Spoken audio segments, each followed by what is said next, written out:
खरं तर ह्या व्हिडिओज किंवा ह्या प्लेलिस्टसाठी मी काही एक स्क्रिप्ट तयार केली नाहीये. मला जे जसं-जसं ह्या प्रेझेंट मोमेंटमध्ये आठवतंय, मी ते तुमच्यासमोर मांडतोय. 2 फेब्रुवारी 2022 मध्ये खूप स्पेशल दिवस होता. कारण मूल्यांक त्या पूर्ण दिवसाचा 2 होता आणि असं म्हणता, की हे एकदाच असं कधीतरी घडतं.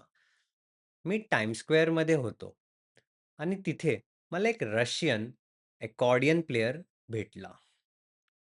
ना त्याला इंग्लिश येत होतं, ना मला रशियन भाषा येत होती. पण बाहेर पाऊस होता आणि मला जिथे जायचं होतं तिथली ट्रेन बंद होती. तर मी विचार केला, की ह्या स्टेशनमध्येच थोडं टाईम स्पेंड करूया.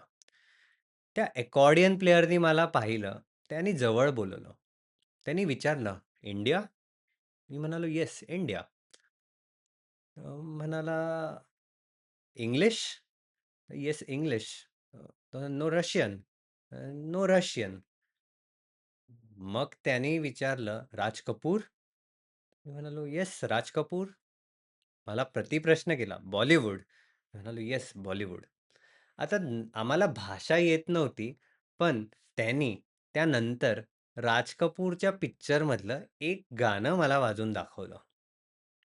आणि 15-20 मिनिटं मी त्या व्यक्तीसोबत म्युझिकबद्दल बोलत आणि ऐकत होतो.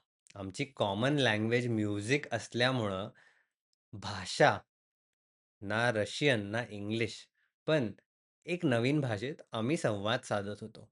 तिथून मला एक गोष्ट समजली, जरी तुमची भाषा कॉमन नसेल, तरी तुमचं इंटेन्शन साफ असायला हवं. जेव्हा तुम्हाला ते इंटेन्शन लोकांपर्यंत पोहोचवता आलं, म्हणजे लोकं तुमच्यासोबत कनेक्ट झाले. तुमच्या स्टोरीमध्ये असं कधी काय घडलंय का सांगा? कारण की तुम्ही पाहिलं भारतामध्येच एवढे सगळे भाषा आहे. कधी-कधी आपण स्टेट चेंज करू आणि पाहू की सगळे साइन बोर्ड दुसऱ्या भाषेत आहे, जे आपल्याला वाचता येत नाही आणि भरपूर वेळेस त्या लोकांना आपली भाषा येत नाही, तरी आपण प्रयत्न करतो. अजून एक उदाहरण द्यायचं म्हणजे एकदा मी Uberमध्ये बसलेलो.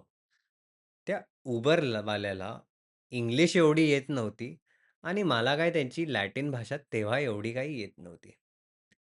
तरी Google ट्रान्सलेटर वापरून आम्ही कम्युनिकेट केलं. टेक्नॉलॉजीची ही गंमत आहे, की ते कम्युनिकेशनचं एक साधन बनून गेलंय.